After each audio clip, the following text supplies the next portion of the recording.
Hi everybody. Today I'm going to be making a delicious old-fashioned beef stew, just the way I've been making it for years. It's simple, but it is delicious, and I know you're going to love it. So let's get started. So these are the ingredients that I'm going to be using to make my old-fashioned beef stew. Now I'm going to give you the ingredients that I'm going to use, and as I go along, I will tell you the amounts. I've got a very nice chuck roast here. Now this one is a 2.5 pounder.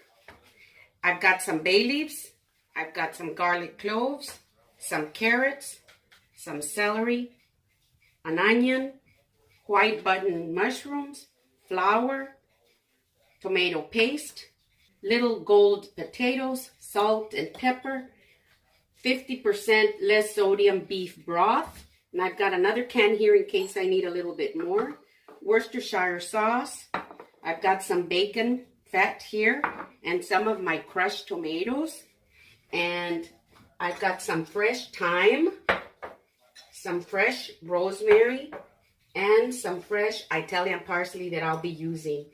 And then here I've got some of the vegetable scraps that I used from when I got the carrots and the celery ready. I'm going to be adding this to my beef broth, so that's why I have these scraps right here. I'll show you when I get there. So let's get started. So I've got my chuck roast here, and I'm going to go ahead and cut it into pieces. You don't want the pieces really small, because if they're really small, then by the time your beef stew cooks, they'll just be falling apart. So you want them, you know, a nice bite size, just a pinch bigger, just about this size like that. See? Just like that.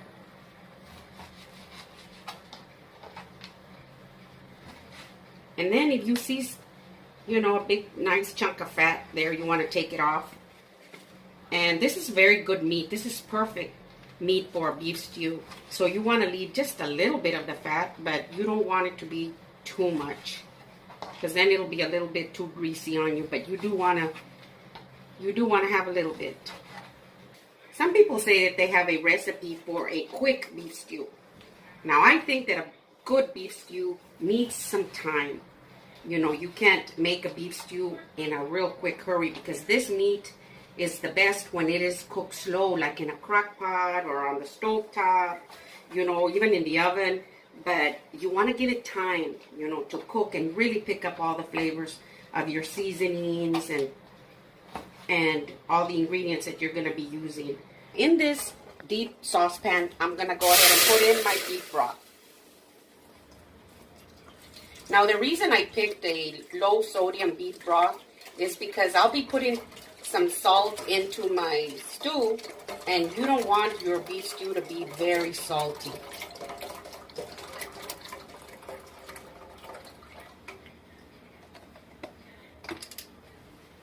I'm also going to add this other can.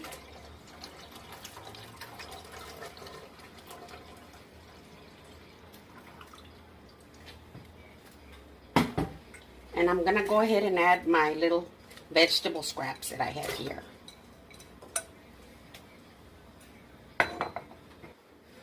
While I prepare my meat, these vegetable scraps will be releasing their flavor into the broth.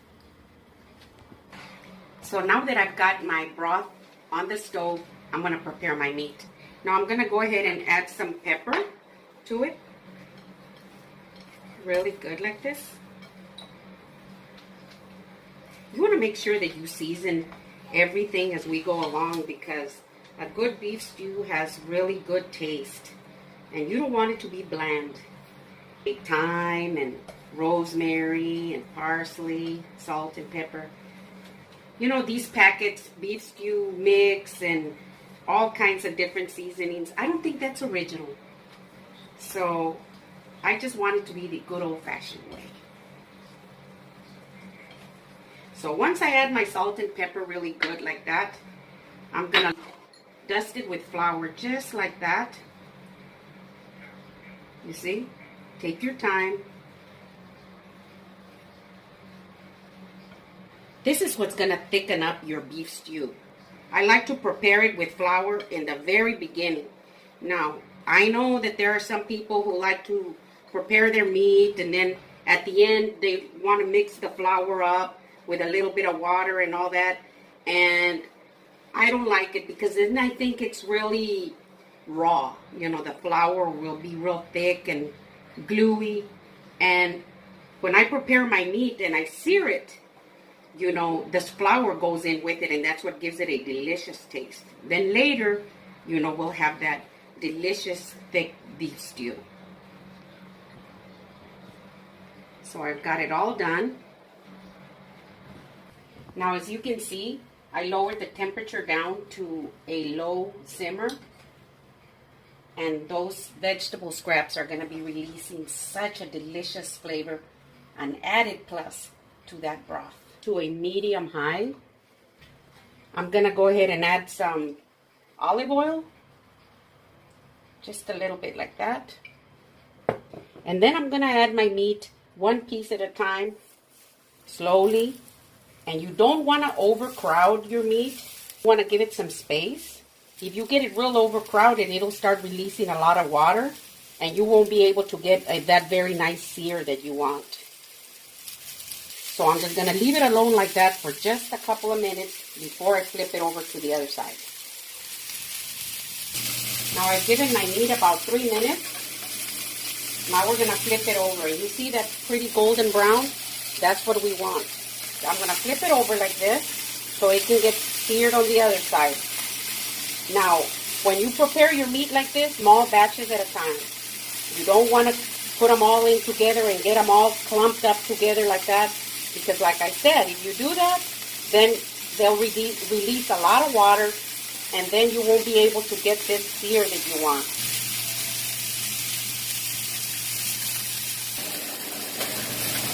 So I'm going to remove these. They're seared so perfect. Now they're not cooked, they're far from being fully cooked, but they are seared really well.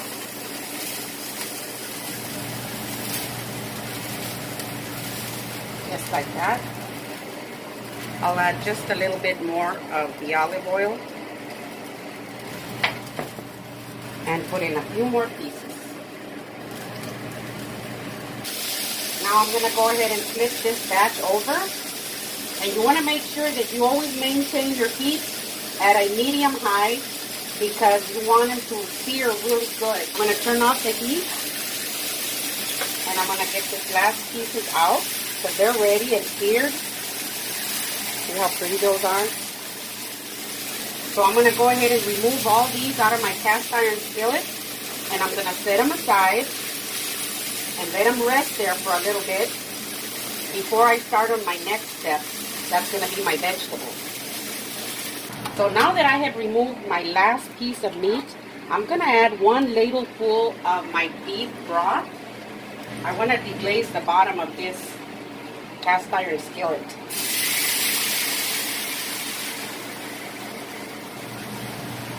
Just a little bit like that. I'm going to bring it to a light simmer. And while it's simmering in there, it's going to start deglazing the bottom. And all this delicious stuff, all these little bits, is what I'm going to pour into my beef stew. So you don't want to get rid of these, because this is going to be delicious in your beef stew. As you can see, it already came off, see? And this is just so good in your beef stew. So I'll let it sit there on a real low simmer. So I'm going to cut up my onion. Now, I like my onion to be in nice big chunks. Just like that. See, just like this. I'll get my onion and put it in here. See?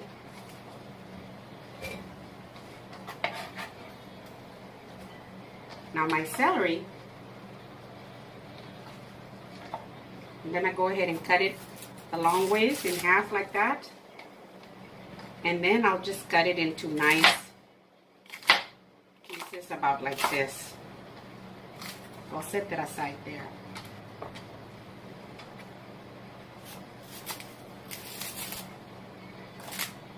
That.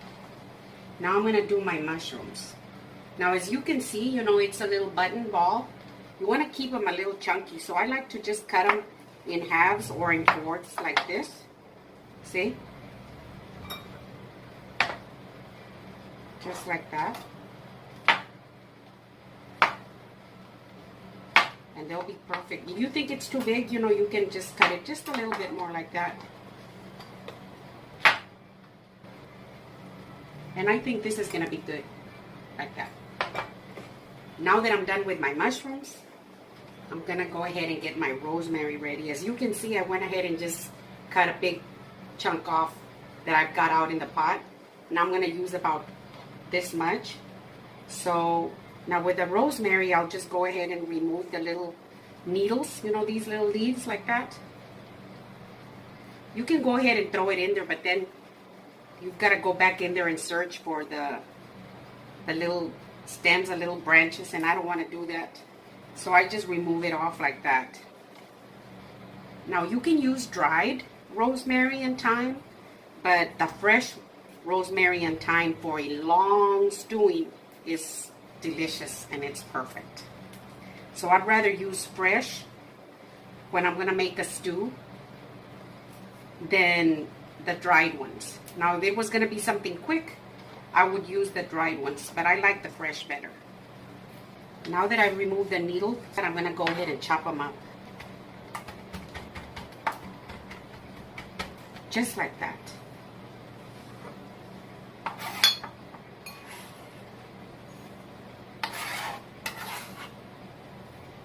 And I'm going to do the same with the thyme. And I'm going to use about this much. See? So you want to turn them the opposite way and then just remove the little leaves like that. See? And you can mix them in with your rosemary.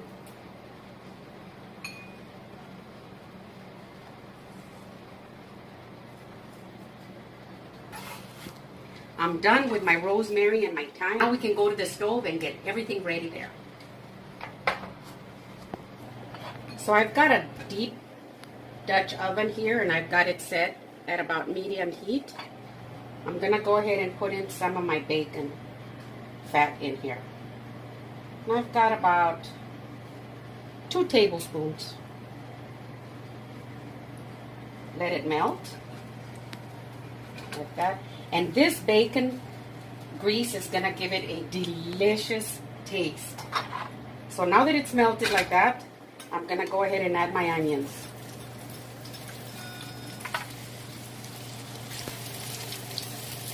I'm going to stir them around like this until they get nice and translucent. See? You want the onions to release all their flavor into the bacon grease like that. That's what's going to give you a delicious beef stew. So now that my onions are getting a little translucent, I'm going to go ahead and add my mushrooms. Now the mushrooms are going to release a lot of water because the mushrooms are mostly all water. So you don't want to have any water in here. So what I'm going to do is I'm going to add some salt. So that's the reason I don't want to add a lot of salt to my broth, because this is where I'm going to be adding it. And that's good. So I'm just going to continue stirring them around like this until my mushrooms are just perfect. So look at how beautiful my mushrooms look. They're starting to look real nice and golden, see? And as you can see, there's hardly any liquid down at the bottom because the salt helps absorb all that water that they release. And also by having it on medium to a slightly high heat, you know, that helps them get nice and golden brown. If you keep the heat too low, they'll release a lot of water. And if you don't put any salt, you'll have a lot of water in with your onions. And we won't have this beautiful golden color that we want. So I think my mushrooms are ready. Now I'm going to add my garlic. Now you can mince your garlic if you want, or you can just put it in like this, and I'm going to do it like this.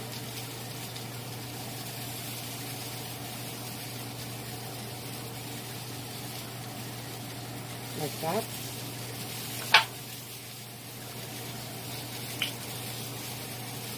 Oh, the garlic smells wonderful in there now.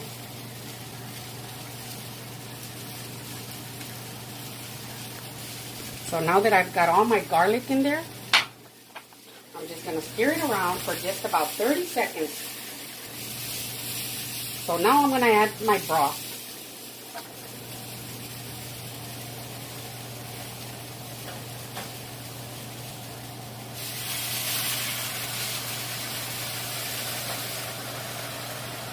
Now if you wanted to, you could add some wine in here to deglaze the bottom. But the broth does a wonderful job of deglazing it too. In the old times, you know, I don't think they use wine. I think they just use the broth. That's why I'm using the broth.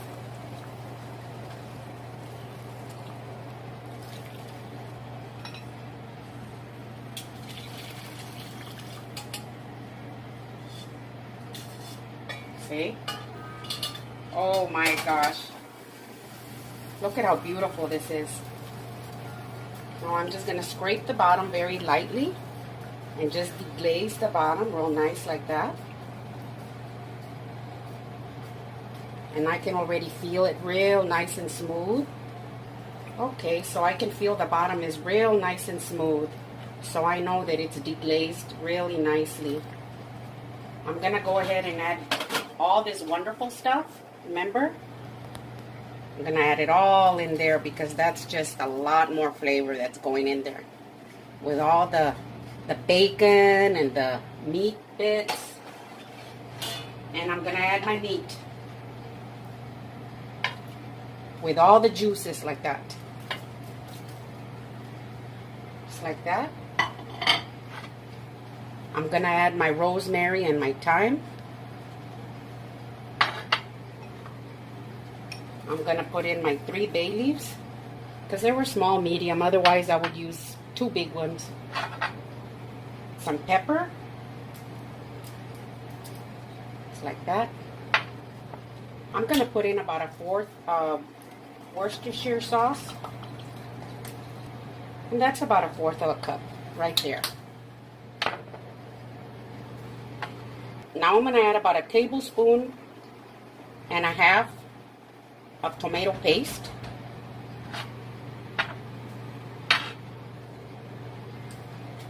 And I'm also going to add some of my crushed tomatoes. And that's good, about half. I'm going to stir it around.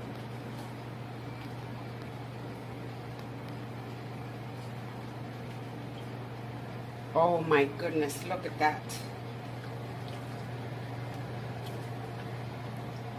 See the color? Stir it around real good. Let that tomato paste dissolve. Now that I have stirred it around really good, everything has come in together. The tomato paste has already dissolved. I'm going to go ahead and wait till it comes to a very light bubble. Very low boil. And as soon as I see that it has come up to a nice low boil, I'm going to bring it down to simmer and let it simmer on the stove for about 1 hour before we add the other ingredients. As you can see, we're starting to see the bubbles coming up. See? So at this time, I'm going to lower the heat, low simmer. I'm going to replace the cover on it. Now, the beef stew is going to take about 2.5 hours to be ready. But at the 1 hour point, I'm going to come back and add my vegetables and the other ingredients. So for 1 hour, I'm going to leave it covered like this. And see you then. So I have about 5 minutes to go before the hour is up. I'm going to go ahead and cut my potatoes and my carrots. And I was just going to show you how I cut them up. Oh, and by the way, I wanted to show you my bread. I made this rosemary round loaf yesterday. And I wanted to show it to you because I'm going to toast it in a little while. And we're going to have this with the beef stew. I'm going to put a link below. I have one on home baked bread, and that was a wheat bread. It's one of the first videos I ever made, and so you can see that. So these are little gold potatoes, and they're the little petite baby ones. And if you can't find these little ones, you can just get you the bigger ones, at least medium size or whatever size you find, and you can cut them into pieces about this size. Or you can use the little red new potatoes. You can use those too. And if you don't have any of those, you can't find them or whatever, you can use some russet potatoes now. Now, I don't like to use the russet potatoes in my beef stew because, you know, the potatoes really do fall apart. Now, these little gold potatoes really hold their shape, and for long cooking, that's why I like to use these. Not because they taste better or anything like that, but because they hold their shape really well. So I just cut them in halves like this, and this is how I'll be putting them in there. Now my carrots, I like them about this size, just like that. See, you don't want them real big, but you don't want them real tiny pieces either, because the little tiny pieces will just dissolve in your soup. But if you can keep them about this size, they'll be perfect in your beef stew. If I were to have put the carrots in there and the potatoes in the very beginning with my meat, then these might just fall apart. So that's why I like to do it about the halfway point. So I've got my carrots, I've got my celery, and my potatoes ready to go in. So I'm going to wait till my timer goes off, and then we'll be putting those in. So my timer just went off. It's been exactly 1 hour. And look at how beautiful this looks. You see the light bubble? You don't want any more than that. You want just a light bubble like that. Oh, and look at how beautiful it looks already. See the mushrooms? See? See the beautiful mushrooms in there? See, this is the reason why I don't like to add my vegetables in the very beginning, because if I had added my vegetables in the very beginning, they would all be falling apart. So at the halfway point, at about an hour, that's when I add my vegetables. Then by the time the time is up, then they're just perfect, but they're soft and tender and ready to eat. So now I'm going to go ahead and put in my potatoes.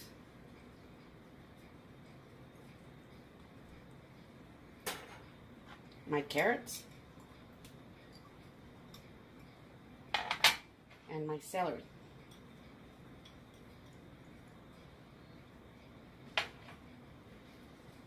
And I'll stir them in there.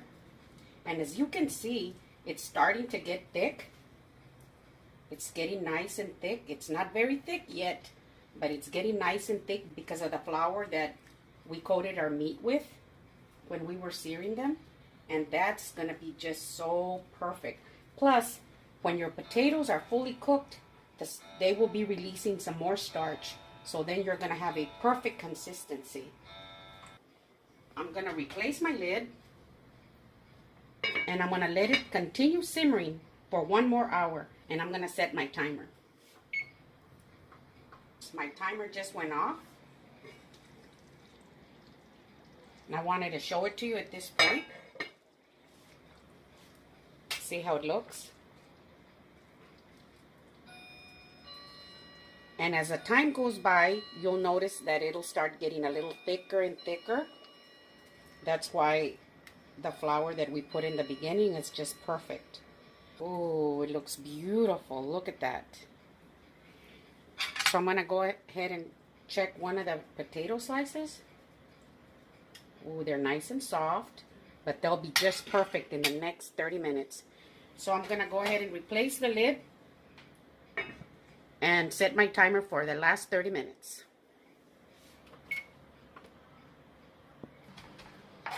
I'm going to chop my parsley and have it ready because my timer should be going off in about 10 minutes.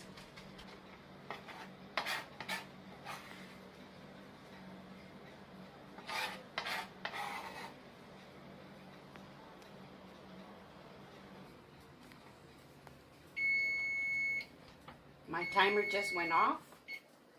I'm toasting some bread. I'm going to remove this off the heat. And let's check on our stew.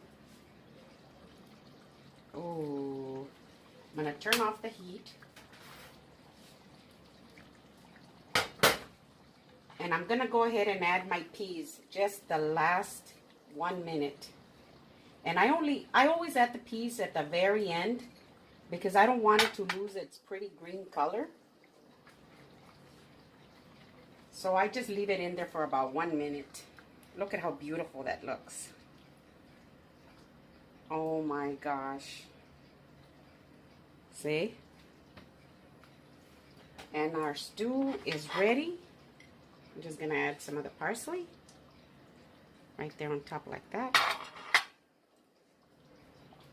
Give it a stir. And our beef stew is ready to serve. Oh my gosh. Look at our beef stew. Oh my gosh. It's at this time that I'm going to remove the bay leaves. See if I can find the other one. Here's the other one. And here's the third one right there. Look at that.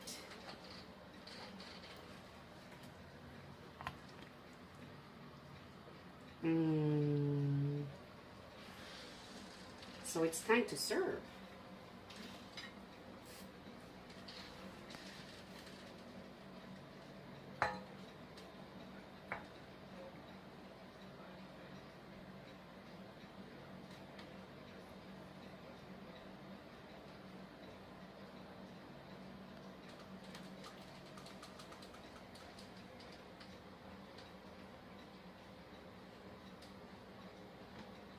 Oh my gosh. Look at that. And it's very, very hot. Put a little bit of the parsley on top. See? And it was exactly 2.5 hours. Now this is the reason why I tell you that you can't make a quick beef stew unless you're going to use your Instapot or something, but I hardly ever use mine for those reasons, that it's just so perfect when you just make it on your stovetop and be patient and wait your 2.5 hours. So I'm going to go ahead and take a quick thumbnail of pictures of my bowl, and then I'll come back for the taste test.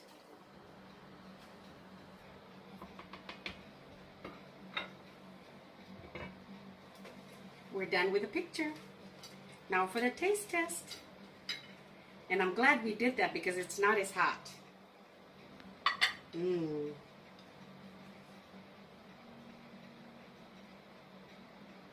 see, and with my bread, I just put a little butter and I toasted it.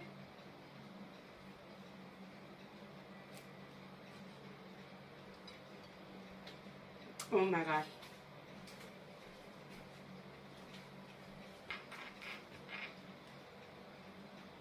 Oh my goodness, this is so delicious.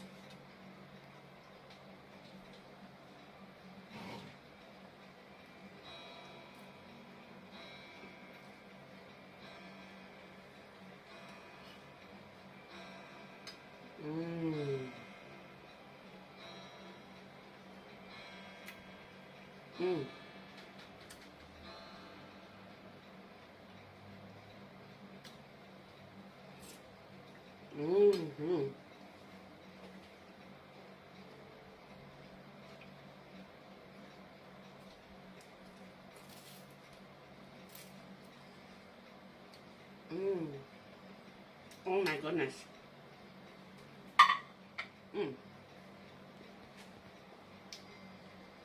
Oh my goodness, this is so delicious. I wanted to show you a piece of meat so you can see just how it's falling apart. Look at that. Look.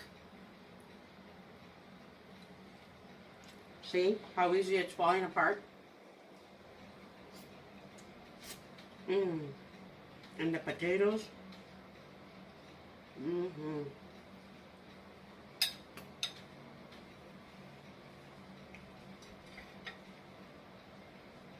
Oh my. This just hits the spot. You know, we've been having chilly weather here, and that's why I thought of making a beef stew. So this is my homemade old-fashioned beef stew. If you like my video, give me a thumbs up, send me a comment and tell me what you think.